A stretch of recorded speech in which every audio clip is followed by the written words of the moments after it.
Very good morning everyone. Section 142 discuss करते हैं।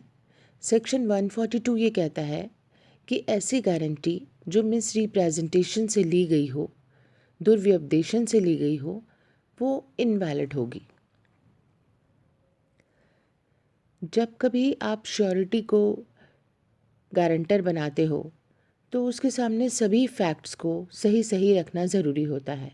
अगर हमने उससे कोई बात छुपाई है और मिस रिप्रेजेंटेशन करके उससे कंसेंट ली है कि वो हमारे लिए गारंटर बने, तो ऐसी स्थिति में वो गारंटी ही इनवैलिड मान ली जाएगी और उस श्योरिटी का ज़िम्मा नहीं होगा, उसकी लायबिलिटी नहीं मानी जाएगी।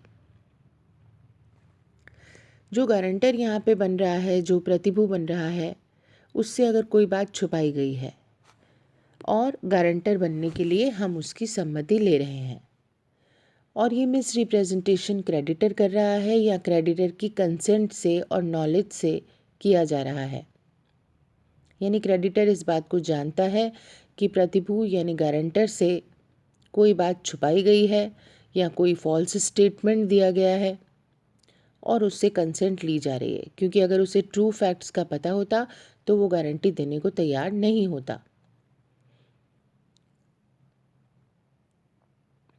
जैसे कि अगर गारंटर ये जानता है कि क्रेडिटर और प्रिंसिपल डेटर के बीच में 50,000 के लोन को लेके कॉन्ट्रैक्ट हुआ है और उसी बारे में वो गारंटर बन रहा है, लेकिन क्रेडिटर ने ये बात छुपाई, प्रिंसिपल डेटर ने भी ये बात छुपाई कि एक ट्रांजैक्शन और है 1 लाख का, जिसके बारे में वो इस श्योरिटी को गारंटर बना रहे हैं कि अगर वो अमाउंट पे नहीं होता है तो भी यही प्रतिभू जो है वो गारंटर बनेगा, श्योरिटी ही जिम्मेदारी लेगा।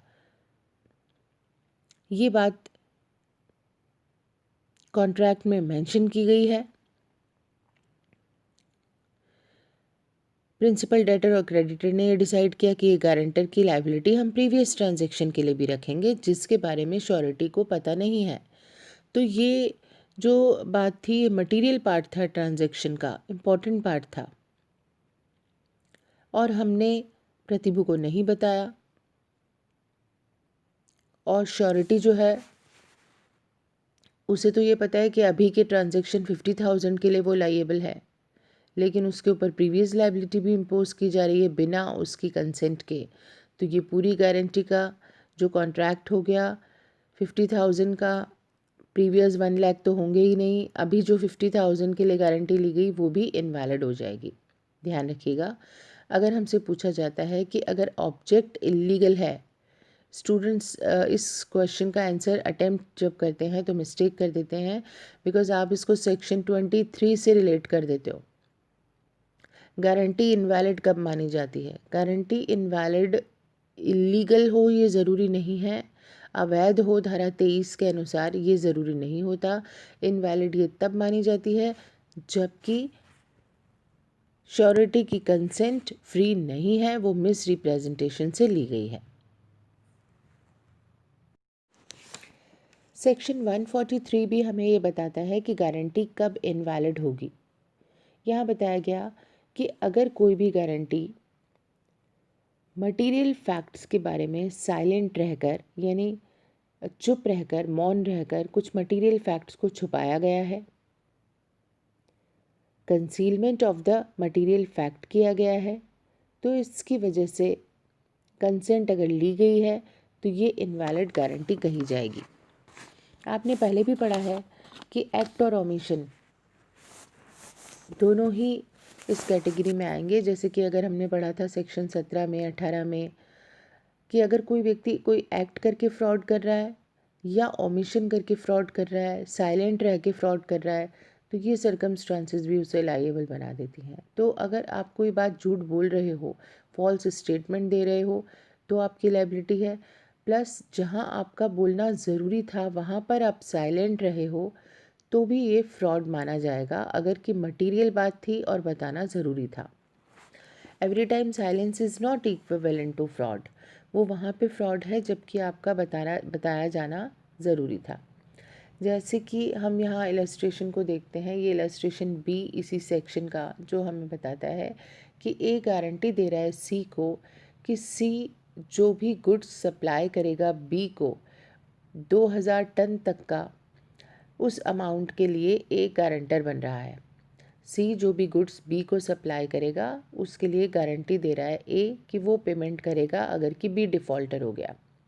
यहाँ पर बी और सी यानी प्रिंसिपल डेटर और क्रेडिटर के बीच में ये तय हो जाता है, प्राइवेटली ये एग्री कर लेते हैं, यानी कि इन्होंने अब गारंटर को ए को नहीं बताया कि बी एक्स्ट्रा 5 रुपीज़ टन पे करेगा, मार्केट प्राइस से जो एक्स्ट्रा अमाउंट ऐड करके वो पे करेगा। इसके लिए ये एक्सेस अमाउंट वो इसीलिए पे कर रहा है कि एक ओल्ड डेट है, पुराना एक कॉन्ट्रैक्ट था इन दोनों पार्टीज़ के बीच में, सी और बी के बीच में, जिसे पूरा करने के लिए एक्सेस अमाउंट पर टन पे कर की जाएगी।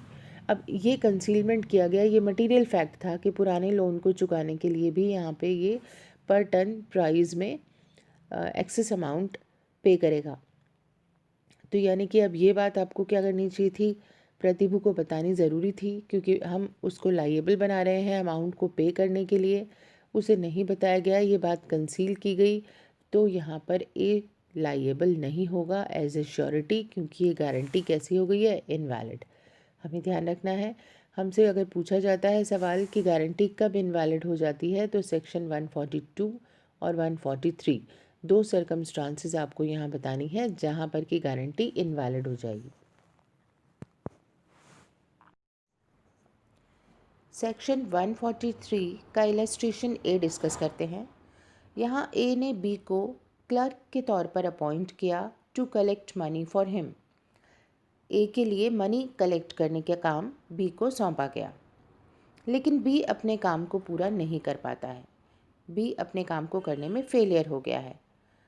तो रिज़ल्ट में ए का कहना ये है कि बी को सिक्योरिटी देनी है इस बात के लिए कि वो अपनी परफॉर्मेंस, अपने काम की परफॉर्मेंस ठीक से करेगा। यहाँ पर सी गारंटर बनता है इस बात के लिए कि बी परफॉर्मेंस करेगा। बी के काम की ठीक से परफॉर्मेंस के लिए सी को श्योरिटी बनाया गया, लेकिन यहाँ पर क्रेडिटर ने सी से ये बात छुपाई कि सी के गारंटर बनने से पहले बी यहाँ पर अपने काम को करने में फेलियर हो गया था। इस प्रीवियस कंडक्ट की जानकारी गारंटर को नहीं दी गई, तो इस प्रकार ली गई गारंटी इनवैलिड हो जाएगी। और अगर यहाँ बी गलती करता है, यानी दोबारा से वो असफल हो गया अपने काम को पूरा करने में, तो उस काम के परफॉर्मेंस के लिए जो भी लायबिलिटी बनेगी वो श्योरिटी की नहीं होगी। इसीलिए क्योंकि सी को श्योरिटी यानी गारंटर बनाते समय हमने मटेरियल बात को छुपाया, तो ये गारंटी इनवैलिड हो जाएगी कंसीलमेंट के द्वारा। सेक्शन 144 हमें बताता है कि श्योरिटी जब गारंटी के कॉन्ट्रैक्ट में एंटर होता है उस समय ही वो ये कंडीशन डाल देता है उस कॉन्ट्रैक्ट में कि जब तक को श्योरिटी यानी उसके अलावा अन्य कोई व्यक्ति गारंटर बनने के लिए जब तक तैयार नहीं हो जाता, इस कॉन्ट्रैक्ट में एंटर नहीं हो जाता, तब तक श्योरिटी भी लायबल नहीं है। ए और बी के बीच के कॉन्ट्रैक्ट में सी गारंटर बनता है, लेकिन सी का कहना ये है कि वो श्योरिटी के रूप में तब तक लायबल नहीं होगा जब तक कि कोई अन्य व्यक्ति, अदर पर्सन को श्योरिटी के रूप में ज्वाइन नहीं कर लेता, क्योंकि ये अकेला व्यक्ति सी पूरी कॉन्ट्रैक्ट की जिम्मेदारी लेने के लिए रेडी नहीं है। उसका कहना यह है कि कोई को श्योरिटी होना चाहिए। तो यहाँ जब तक को श्योरिटी ज्वाइन नहीं कर लेता तब तक ये गारंटी का कॉन्ट्रैक्ट वैलिड नहीं होगा, यानी कि सी भी लायबल नहीं माना जाएगा। Section 145 implied promise to indemnify surety, प्रतिभू की क्षतिपूर्ति करने का विवक्षित वचन। जैसा कि आप जानते हैं, गारंटी के कॉन्ट्रैक्ट में 3 पार्टीज़ और 3 ही तरीके के कॉन्ट्रैक्ट होते हैं।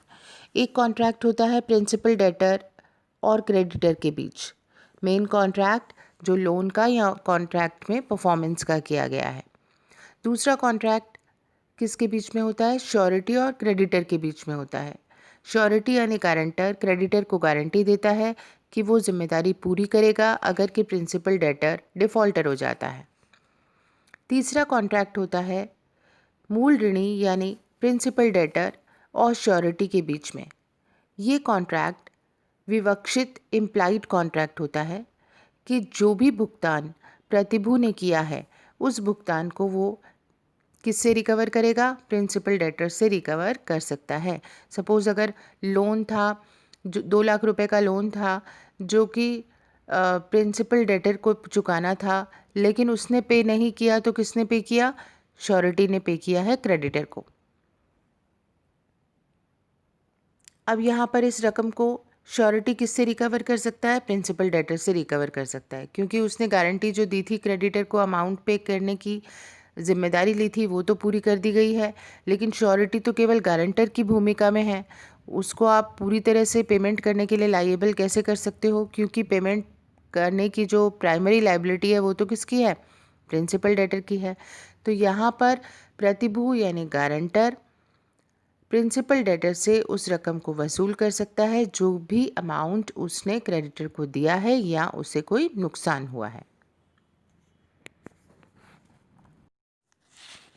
देखिए इस सेक्शन की लैंग्वेज देखते हैं। In every contract of guarantee there is an implied promise by the principal debtor to indemnify the surety. हर एक गारंटी के कॉन्ट्रैक्ट में एक विवक्षित प्रॉमिस, इम्प्लाइड प्रॉमिस होता है प्रिंसिपल डेटर के द्वारा कि वो श्योरिटी की क्षतिपूर्ति करेगा, and the surety is entitled to recover from the principal debtor whatever sum he has rightfully paid under the guarantee. और यहाँ प्रतिभू के अधिकार की बात बताई गई है कि श्योरिटी एंटाइटल है प्रिंसिपल डेटर से वो सारी रकम, वो सारी अमाउंट रिकवर करने का जो उसने गारंटी के कॉन्ट्रैक्ट में राइटफुली पे की है, अधिकार पूर्वक दी है, but no sums which he has paid wrongfully. लेकिन वो रकम श्योरिटी रिकवर नहीं कर सकता जो उसने रॉन्गफुली दी है। अब यहाँ जो दो बातें कही गई हैं श्योरिटी के राइट्स के बारे में कि वो क्या रिकवर कर सकता है और क्या नहीं, इसको उदाहरण से समझते हैं। इसी का इलस्ट्रेशन ए देखते हैं जहाँ पर कि श्योरिटी जो है वो क्या क्या रकम वसूल कर सकता है। इस इलस्ट्रेशन में हमें ये बताया गया कि श्योरिटी ने जो भी अमाउंट क्रेडिटर को पे किया है वो सारी अमाउंट वो रिकवर कर सकता है। यहाँ पर अगर श्योरिटी ने किसी प्रकार का जो है एक्शन लिया है, लीगल एक्शन लिया है अपने सेल्फ डिफेंस के लिए, उसका कहना ये है कि ये अमाउंट जो उसे पे करना पड़ रहा है उसके लिए रीज़नेबल ग्राउंड है उसके पास कि वो अपना बचाव कर सकता है, तो ये सूट फाइल करता है अपनी प्रतिरक्षा में कि उसे ये अमाउंट पे ना करना पड़े।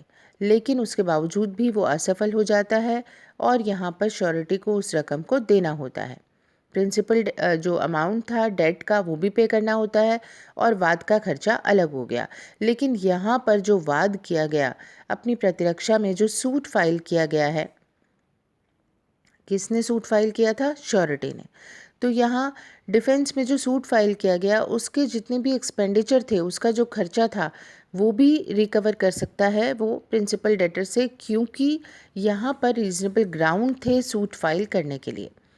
तो यहाँ प्रिंसिपल डेटर्स से कौन कौन सी रकम वसूल कर सकता है श्योरिटी, जो सूट फाइल किया गया उसका खर्चा भी ले सकता है और जो लोन उसने पे किया क्रेडिटर को वो सारा खर्चा भी प्रिंसिपल डेटर से श्योरिटी रिकवर कर सकता है, क्योंकि यहाँ उसे अधिकार था गारंटी के कॉन्ट्रैक्ट में ऐसा किए जाने का। यहाँ अधिकार का मतलब क्या हो गया, ये कि जिस तरह से प्रिंसिपल डेटर अपने सेल्फ डिफेंस में एक्शन लेता ठीक वैसे ही यहाँ पर श्योरिटी भी ले सकता है। ऐसा नहीं कि अलग से कोई कॉन्ट्रैक्ट करके उसे बताया गया है कि भाई आप यहाँ सूट फाइल कर सकते हो, आप यहाँ नहीं कर सकते हो, ये अधिकार आपको नहीं है। यहाँ पर ये कहा गया है कि जो भी स्टेप्स श्योरिटी ने लिए हैं on the behalf of principal debtor लिए हैं, कि जिस तरह प्रिंसिपल डेटर अपने बचाव में कोई स्टेप ले सकता है वैसे ही श्योरिटी अगर लेता है और जो खर्चा होता है उसे रिकवर वो कर सकता है। सेक्शन 145 का इलस्ट्रेशन बी हमें ये बताता है कि जहाँ पर श्योरिटी को कुछ अमाउंट लेने का राइट नहीं हो रहा। वो कौन सी सिचुएशन है?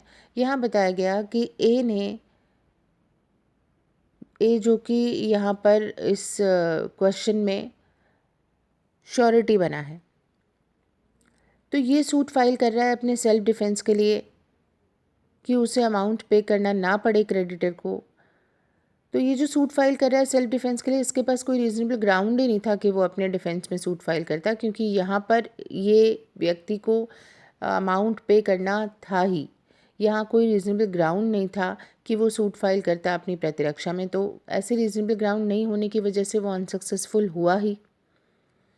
तो यहाँ पर श्योरिटी ने प्रिंसिपल डेटर से अमाउंट क्या क्या रिकवर कर सकता है? वो सिर्फ जो रिकवर करेगा वो अमाउंट होगा, जो मेन अमाउंट प्रिंसिपल डेट का अमाउंट होगा, जो सूट फाइल कर दिया उसने, उस बिना रीजनेबल ग्राउंड के जो सूट फाइल कर दिया है, वाद के खर्चे, वो अब रकम वसूल नहीं कर सकेगा, क्योंकि इसके लिए उसे अधिकार नहीं था, वो उसने रॉन्गफुली पे किया है।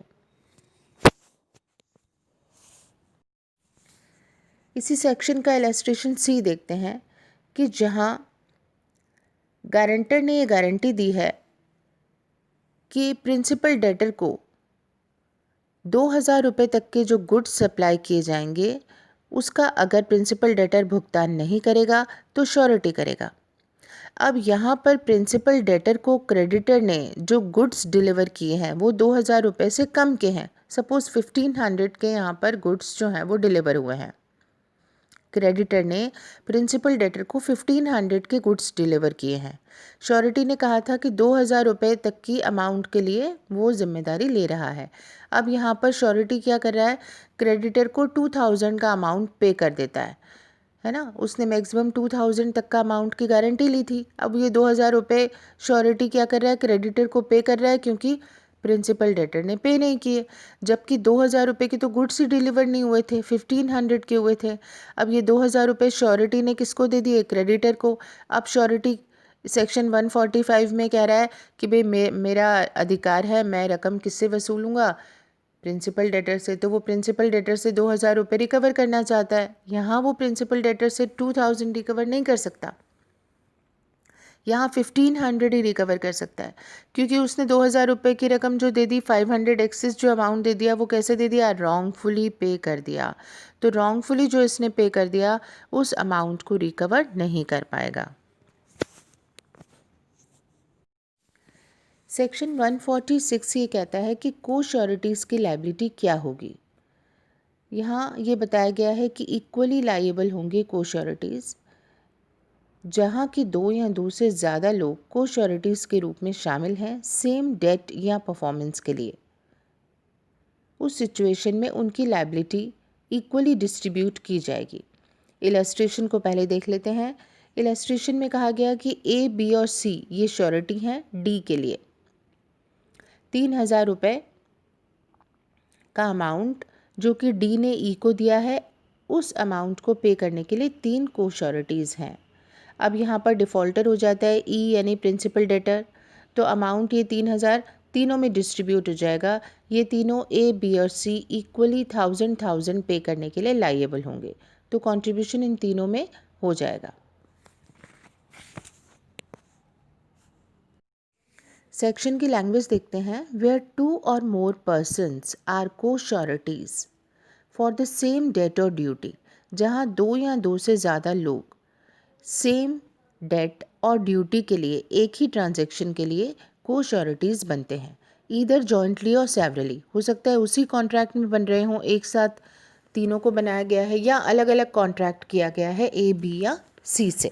जॉइंटली या सेवरली कॉन्ट्रैक्ट हुआ है, लेकिन सेम ट्रांजैक्शन के लिए हुआ है, सेम डेट लोन के लिए हुआ है या सेम परफॉर्मेंस के लिए हुआ है। And whether under the same or different contract, same contract है या different contract, and whether with or without the knowledge of each other, एक दूसरे की नॉलेज नहीं भी है या है, इससे फ़र्क नहीं पड़ेगा।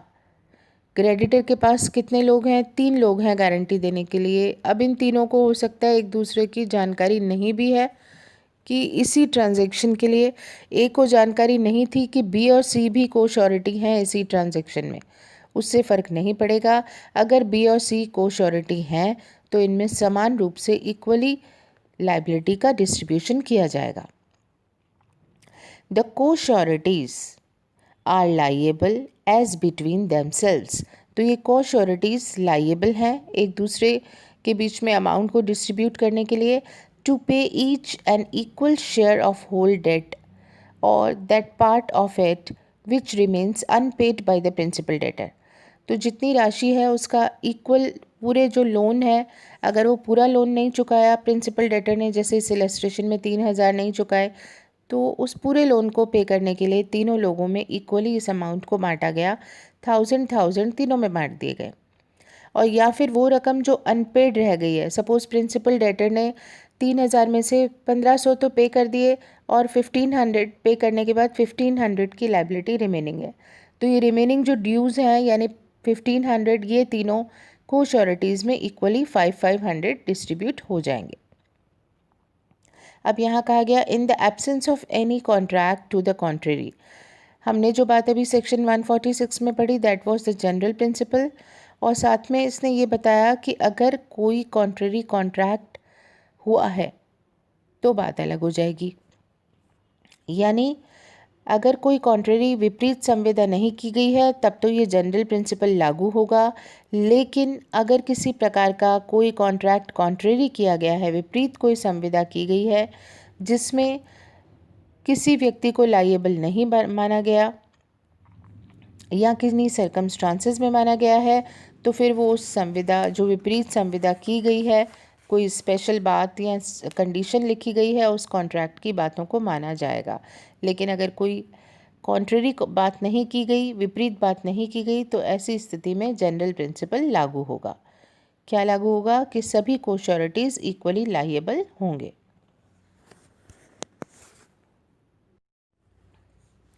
इसका इलस्ट्रेशन सेक्शन 146 का इलस्ट्रेशन बी भी देखिए, जहां इन्होंने अपनी लायबिलिटी डिस्ट्रीब्यूट की है। किस तरीके से, जहां एक को श्योरिटी जो है वो लायबिलिटी ले रहा है 50% तक की, दूसरे जो बी और सी हैं वो 1/4 तक के लिए लायबिलिटी लेते हैं। ये कॉन्ट्रैक्ट किया गया है।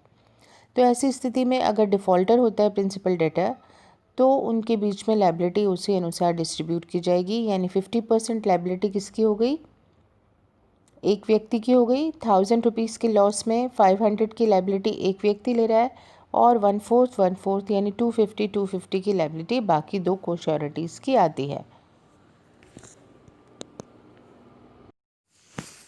सेक्शन 147 कहता है लायबिलिटी ऑफ को sureties bound in different sums. को श्योरिटीज़ जो कि डिफरेंट सम्स को पे करने के लिए लायबल होते हैं, तो को श्योरिटीज़ की लायबिलिटी उसी अनुसार मानी जाएगी जो उन्होंने कॉन्ट्रैक्ट किया है। Co sureties who are bound in different sums are liable to pay equally as far as the limits of their respective obligations permit.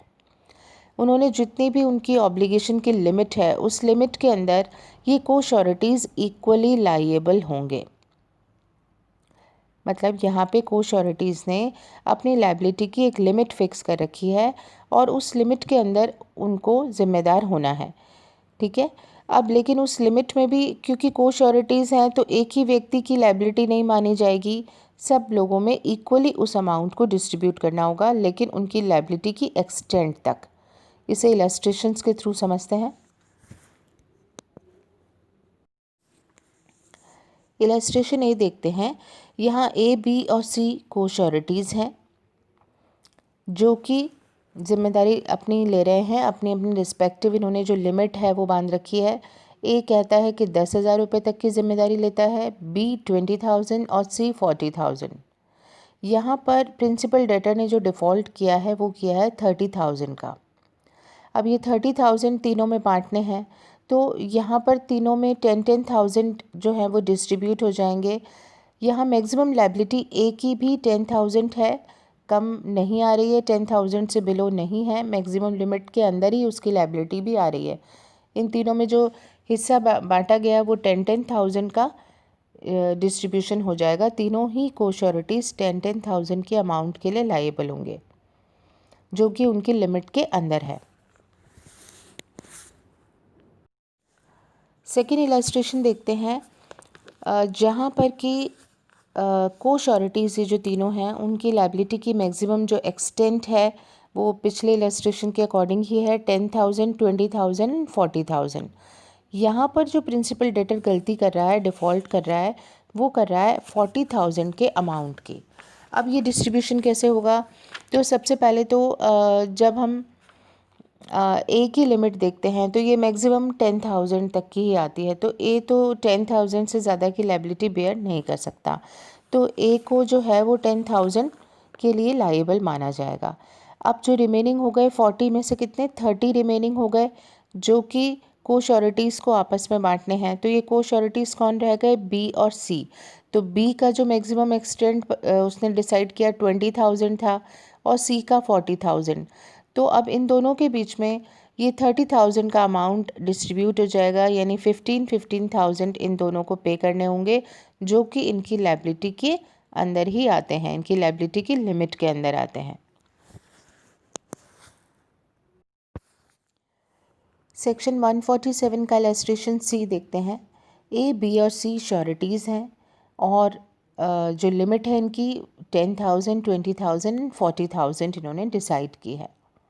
यहाँ डिफ़ॉल्ट का जो अमाउंट है, प्रिंसिपल डेटर ने जो डिफ़ॉल्टर किया वो 70,000 का किया है, तो यहाँ तीनों को श्योरिटीज़ में उस अमाउंट को डिस्ट्रीब्यूट करना है, तो इनकी मैक्सिमम लिमिट तक के लिए जो है लायबिलिटी इनको बेयर करनी होगी। जैसे ए ने 10,000 कहा, उसे मैक्सिमम 10,000 तक की ही लायबिलिटी हम दे सकते हैं। बी 20,000 के लिए जिम्मेदारी ली थी उसने और सी 40,000। तो ये जो 70,000 है तीनों में इनके किए गए कॉन्ट्रैक्ट की मैक्सिमम लिमिट के अकॉर्डिंग इनकी जिम्मेदारी हो जाएगी। तो ए और बी और सी इन तीनों के बीच में जो अमाउंट डिस्ट्रीब्यूट हुआ कंट्रीब्यूशन का वो अकॉर्डिंग टू कॉन्ट्रैक्ट की लिमिट के अकॉर्डिंग किया गया जो इन्होंने गारंटी के कॉन्ट्रैक्ट में कहा था।